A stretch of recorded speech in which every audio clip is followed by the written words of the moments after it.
السلام عليكم أصحابتي قالية كسو دواذا يوتيوب جانال كينا عيد وناكسن عيد مبارك كل عام وأنتم بخير عيدان عيد كلا إلهي فرحة عافماد برواقة هنو قارسيو وحان إذن لو ذاقي دونا مانكيغا كواد عيدا meeshaan aad u jeedaan hadeertaan waa islii qofkii yaqaano meeshaan waa alhidaaya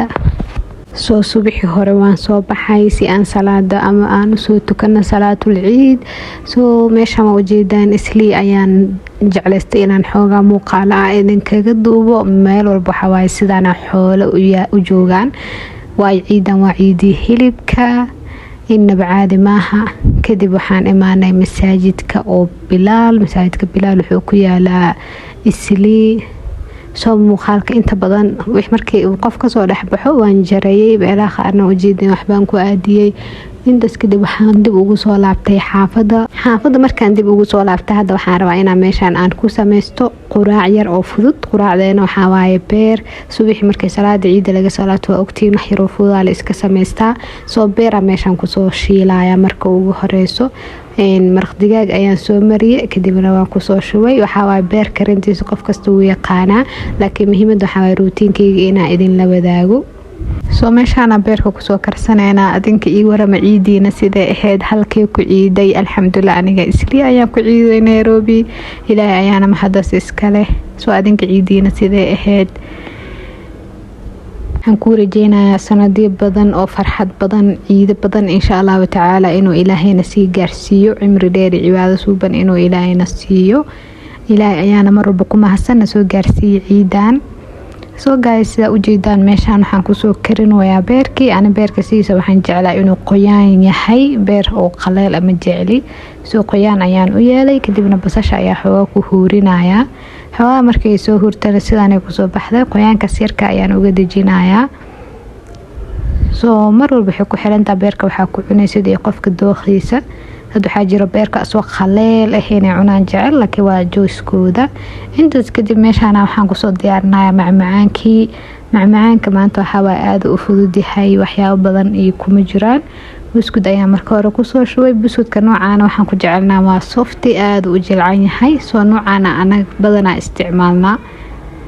iyo xalwadii ayaan sidaan u soo diyaariyay soo ujeedaa sidaan qurux badan ayay ku soo baxday alxamdulillah mar walba ilaahay ayaa mahad iska leh inkastoo ciidan aysan ahayn ciidii xalwada haddana inaa iska afmacaaneysano way iska fiican tahay oo guriga ciid u ekaado wax yar oo macmacaan la iska cuno soo sidaan ayaa ujeedaan ayaan ku soo sameynayaa alxamdulillah mar walba ilaahay ayaa mahad iska leh soo sidaas ayuu macmacaankeen diyaar inoogu yahay waa markii ciid aan ka soo laabtay quraacdii kadib waaye intaas kadib waxa waaye guriga inuu ciido waaye maalin kasta inaan ka ciidno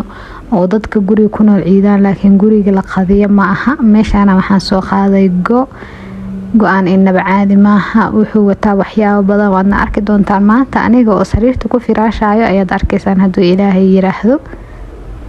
waxyaabo badan oo ka kooban yahay wuxuu ka kooban yahay mid ayaad u arkaysaan marka ugu horeyso go'ay ayaan soo qaaday midkan aniga isticmaalay waa 5x6 way sariirteeda waa 5x6 sariirtada hadii sariiraha waaweynka ay tahay oo 6x6 ka ama 7 ka saasika waaweyn ayaa jiro laakiin aniga saaskan hadda isticmaalayo uu ka yaryahay 6 midka 5x6 waaye kalarkan quruxda badan waan soo dooqday waayo go'yaashan aniga ayaa haayo midkan ayaa xoogaa sariirteeda soo yara shabaxay inkastoo uusan si fiican u shabaheyn steel laakiin asaga ugu soo dhow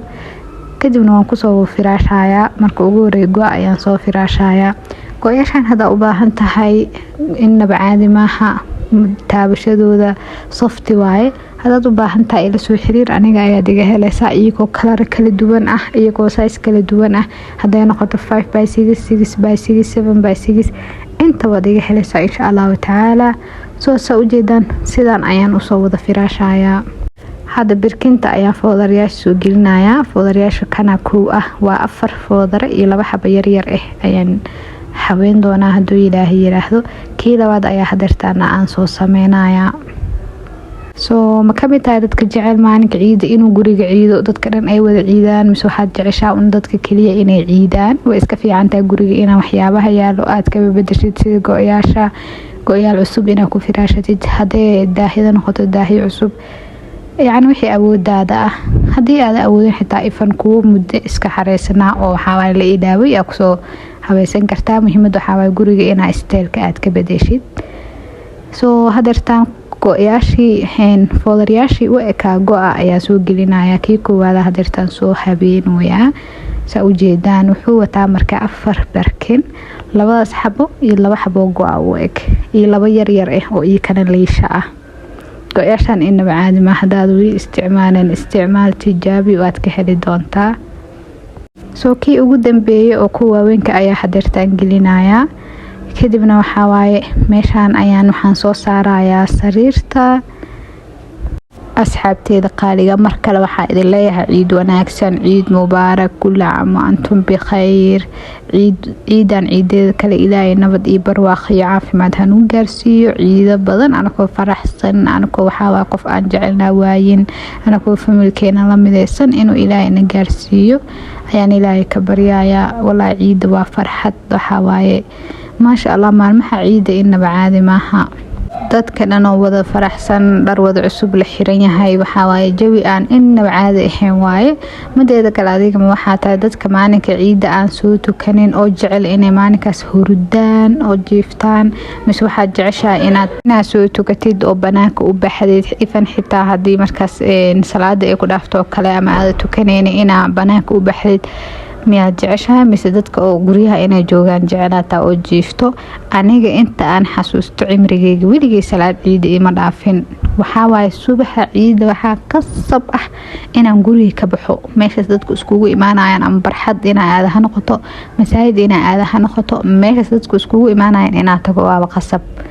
weligay ilaa cimrigeyga inta aan xasuusto salaad ciid ima aysan dhaafin alxamdulillah taasna ilaahay ayaa ku mahadsan waayo jawigaas ciida meeshaas dadku iskugu imaanayaan farxadaas aad u jecelahay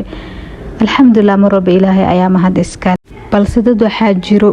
maalinkaas hurdada maalin ay uga macaanta aysan jirin boo wuxuu ku leeyahay hadaanan jiifanin waxa waaye madaxa xanuunayo dadku isku mid maaha qof kasta iyo joyskiisa waaye markii aan firaashay sidan quruxda badan ayuu ku soo baxay guys ka sheekay gurigina soo ma aan ciidsiinin kalarkaas quruxda badan sariirtii markaan firaashay sidaas ayuu ku soo baxday inaba caadi maaha ma sha Allah laga ma sheekeyn karo soo hada u baahan tahay insha Allah ta'ala ila soo xiriir bye bye